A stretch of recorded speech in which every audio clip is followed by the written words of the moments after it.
Okay dear students, so let us continue with the discussion. जो इस video की पहली भाग में मैंने आप लोगों को समझाया कि सिविल सोसाइटी मतलब वो सोसाइटी जो एक complex network of institutions and associations हुआ करता है। इस एरिया में, इस प्लेटफॉर्म में जो भी इंस्टीट्यूशंस है, एसोसिएशंस है, उन सब का मकसद क्या है? इंडिविजुअल सेल्फ इंटरेस्ट को सेटिस्फाई करना। लेकिन प्रॉब्लम ये है, जो यूनिवर्सल विल या कॉमन गुड है, जैसे कि चिकित्सा परिसेवा, जैसे कि एजुकेशन, हर किसी के लिए ये हक है कि उसको एजुकेशन मिले, बीमारी के वक्त इलाज मिले, मेडिकल अटेंशन मिले, साफ़ और स्वच्छ पीने का पानी मिले, न्यूट्रिशियस फूड मिले। तो ये सब कुछ ऐसे अधिकार है जो अमीर, गरीब, रईस, irrespective of all this consideration सबको चाहिए। तो इसे हम क्या कहते हैं? Common good. तो सिविल सोसाइटी में ये कॉमन गुड जो है या यूनिवर्सल विल जो है, ये सेटिस्फाई नहीं होता है। यहाँ सिर्फ इंडिविजुअल सेल्फ इंटरेस्ट ही सेटिस्फाई होता है। तो इसका एक ही इलाज है कि सिविल सोसाइटी को अगर स्टेट के दायरे में हम लोग लेकर आ सकते हैं, अगर स्टेट नाम की इंस्टीट्यूशन हम लोग क्रिएट कर सकते हैं, जिस स्टेट का काम ही होगा सिविल सोसाइटी में जो भी तनाव या कॉन्फ्लिक्ट्स उमड़ रहे हैं उन सबको मीडिएट करना, उन सबको सुलझना और लोगों में इकाई बनाए रहना, इकाई बनाकर रखना। तो ऐसा स्टेट को अगर हम फॉर्म कर पाते हैं तभी सिविल सोसाइटी जो है वो कंप्लीट हो पाएगा। तो सिविल सोसाइटी अपने आप एक अधूरा इंस्टीट्यूशन है, एक इनकम्प्लीट इंस्टीट्यूशन है। सिविल सोसाइटी तभी कंप्लीट हो पाएगा जब इसको स्टेट जैसा एक इंस्टीट्यूशन मिलेगा। तो देखिए, यहाँ पर भी हम हेगल का डायलेक्टिक्स नाम का जो कॉन्सेप्ट है उसका प्रयोग कर सकते हैं। हेगल ने अपने फिलोसॉफी में डायलेक्टिक्स शब्द का इस्तेमाल किया। What is the meaning of dialectics? Hegel बता रहे हैं कि ये जो दुनिया है ये पूरा आइडियाज़ से बना है। हम लोग क्या जानते हैं कि दुनिया मैटर से बना है, लेकिन हेगल का मानना था कि दुनिया आइडियाज़ से बना है और हर कोई आइडिया अपने आप एक सेल्फ कॉन्ट्राडिक्टरी आइडिया हुआ करता है। क्यों? क्योंकि हर किसी आइडिया के अंदर दो तरह के शख्स या सेल्फ्स होते हैं। एक को कहा जाता है थीसिस, जो कि एक पॉजिटिव शख्स है, हमेशा हाँ में हाँ मिलाता रहता है, हाँ ये सही है, हाँ ये ठीक है। और इस थीसिस को अपोज करने वाला, नेगेट करने वाला एक दूसरा भी सेल्फ है जिसे आप लोग बोलते हैं एंटीथीसिस। तो हेगल का मानना था कि हर किसी आइडिया में ये दो शख्स मौजूद होते हैं, एक तरफ थीसिस और दूसरी तरफ एंटीथीसिस। तो थीसिस और एंटीथीसिस में जब हमेशा कॉन्फ्लिक्ट या तनाव चलता है तो इसका नतीजा या इसका परिणाम क्या होता है? एक आइडिया टूट जाती है और एक नया आइडिया बनता है, जिनको आप लोग बोलते हैं सिंथेसिस, जिसमें थीसिस और एंटीथीसिस दोनों के ही अच्छे गुण मौजूद है, जो कि बेस्ट है। Better than thesis, better than antithesis, a much more better idea. तो हेगल बोल रहा है कि अगर फैमिली एक थीसिस है तो उसका एंटीथीसिस है सिविल सोसाइटी। तो फैमिली और सिविल सोसाइटी का जो आपसी तनाव या कॉन्फ्लिक्ट, इसका परिणाम ये है कि फैमिली और सिविल सोसाइटी दोनों ही टूट जाता है और एक नया एसोसिएशन, एक नया इंस्टीट्यूशन बनता है जिसको आप लोग स्टेट बोलते हैं, जो कि अल्टीमेट सिंथेसिस है। और स्टेट का काम क्या है? ना ही सिर्फ इंडिविजुअल सेल्फ इंटरेस्ट को सेटिस्फाई करना, बल्कि सोसाइटी के जो कॉमन गुड है, जो यूनिवर्सल विल है, जो सबके लिए एक समान ज़रूरी है, उन सब इंटरेस्ट्स को सेटिस्फाई करना। तो स्टेट क्या करता है?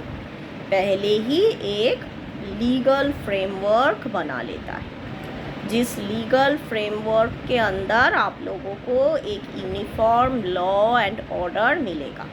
चाहे अमीर हो या गरीब हो, कोई भी इंसान अगर वो स्टेट के नागरिक है तो वो इस रूल्स और रेगुलेशंस के फ्रेमवर्क में ज़रूर रहेगा। लॉ सबके लिए एक समान है, लॉ की नज़रिया में हर कोई एक जैसा ही है। तो इस लीगल फ्रेमवर्क को बनाया जाता है जस्टिस यानी न्याय को, इंसाफ को इस्टेब्लिश करने के लिए। और दूसरी बात यह है कि स्टेट हमेशा अपने नागरिकों की राइट्स यानी अधिकार सुरक्षित करता है। एक का राइट या एक का इंटरेस्ट दूसरे की राइट या इंटरेस्ट को हानि ना पहुंचाए, ये देखना हमेशा स्टेट का काम होता है। तो स्टेट क्या करती है? सिविल सोसाइटी में रहने वाले हर किसी इंसान की दो चीज़ों में बैलेंस करने की कोशिश करता है। एक तरफ एक इंडिविजुअल की सेल्फ इंटरेस्ट जिसको राष्ट्र पूरा करता है, लेकिन साथ साथ सेल्फ इंटरेस्ट के पास वो सोसाइटी की कॉमन गुड या यूनिवर्सल विल को भी सेटिस्फाई करने की कोशिश करता है, और इसीलिए वो एक लीगल या जस्टिस का फ्रेमवर्क बना देती है और साथ में लोगों की राइट्स या अधिकार को सुरक्षित करता है। तो स्टेट जैसे बैलेंस या संतुलन बनाकर रखता है किसके बीच?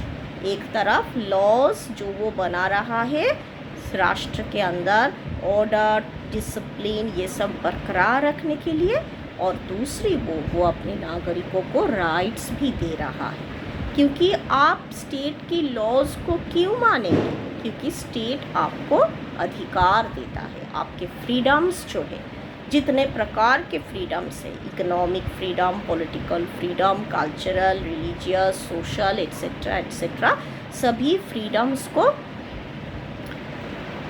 पूरा करती है, आपको फ्रीडम देती है और साथ साथ आपको आपका राइट्स भी इंश्योर करता है, गारंटी देता है। तो इसलिए हम सबकी जिम्मेदारी है सिविल सोसाइटी की नागरिक होने के साथ साथ हम राष्ट्र का भी नागरिक बने। और पहले ही मैंने कहा है मेरे पिछले वीडियो में कि हेगल ने स्टेट को भगवान का, ईश्वर का दर्जा दिया था, खुदा का दरवाज़ा दे दिया था, कि बोल रहे हैं खुदा तो इस दुनिया में आकर शासन नहीं कर सकते हैं, इसलिए उन्होंने राष्ट्र बनाया है ताकि राष्ट्र के ज़रिए वो अपने बच्चों को, अपने इंसानों को देखभाल कर सके। तो स्टेट एक ऐसा इंस्टीट्यूशन है जो आपको एक रैशनल और एथिकल लाइफ प्रदान करती है। What is rational life? एक रैशनल लाइफ वो लाइफ होती है जहाँ इंसान अपने दिमाग का, अपने रीज़न का, अपने इंटेलेक्ट का प्रयोग करके सही और गलत में फ़र्क कर सकता है और अपने ज़िंदगी को बेहतर से बेहतरीन बना सकते हैं। और एथिकल लाइफ का मतलब क्या है?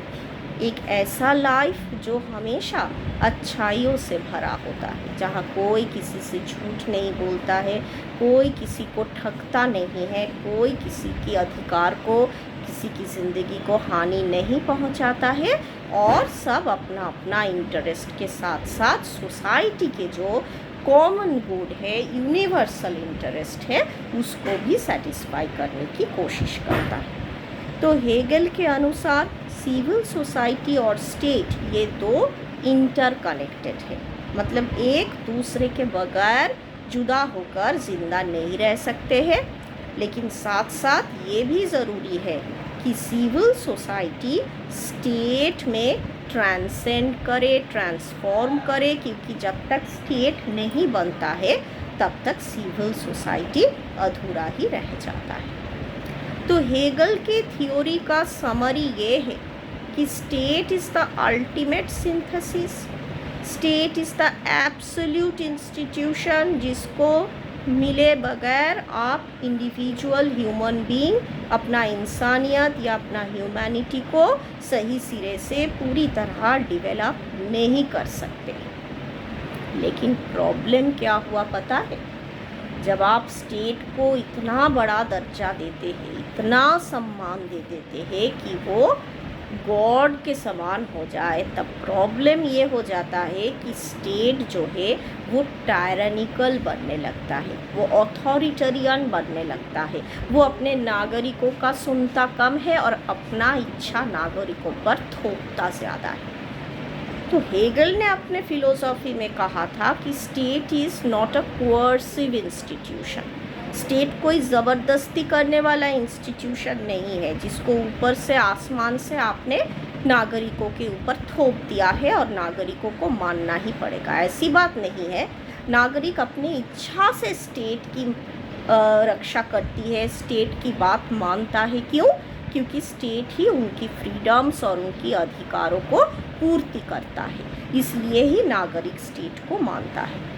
लेकिन ऐसा बार बार बोलने से ना क्या हो जाता है, स्टेट एकदम एब्सोल्युटली पावरफुल बन जाता है और एक वक्त आ जाता है कि स्टेट के सामने ना नागरिकों का इच्छा जो है वो बहुत ही छोटी पड़ जाती है और राष्ट्र ही जैसे सब कुछ बन जाता है।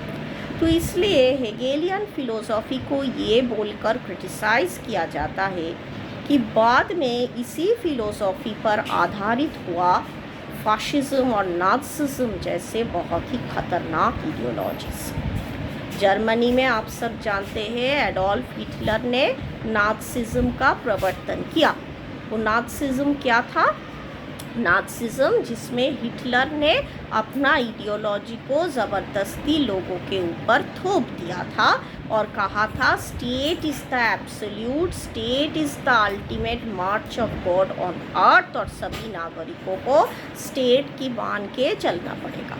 तो ऐसे बोलने से ना स्टेट इतना एब्सोल्यूट बन जाता है कि नागरिकों की इच्छा जो है उसको जैसे राष्ट्र की रथ की चक्का तले कुचल दिया जाता है। तो फासिज्म, नाज़िज्म, स्पेन में जनरल फ्रैंको, इन सब की जो ज़माना शुरू हुआ था, इन सब की जो शासन शुरू हुआ था, माना जाता है इन सब आइडियोलॉजीज़ के पीछे हेगल का ये स्टेट और सिविल सोसाइटी वाला थियोरी का काफ़ी बड़ा एक हाथ था।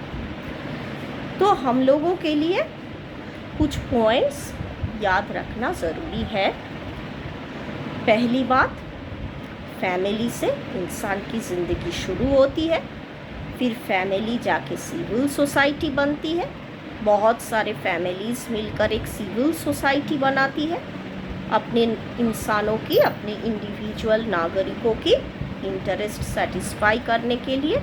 कुछ इंस्टीट्यूशंस और एसोसिएशंस बन जाता है, लेकिन इन एसोसिएशंस और इंस्टीट्यूशंस में तनाव की शुरुआत होते ही सिविल सोसाइटी जो है वो अधूरा रह जाती है।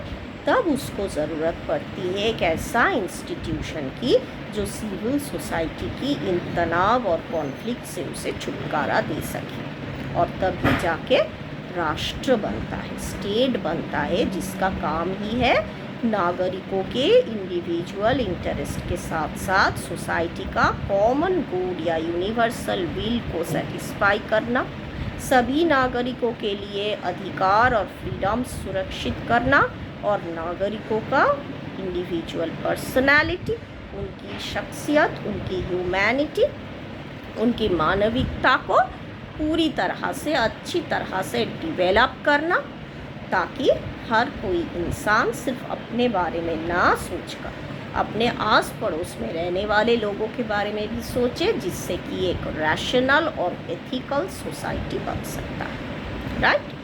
तो according to Hegel, civil society and state are two interconnected concepts, but they are incomplete without each other.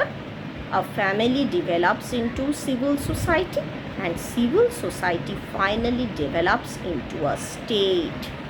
The state is the ultimate synthesis which can strike a balance between law and order on the one hand and individual rights and freedoms on the other hand. Right? So this is all about Hegel's philosophy of civil society and state. Hope you all have understood. Okay. Thank you, dear.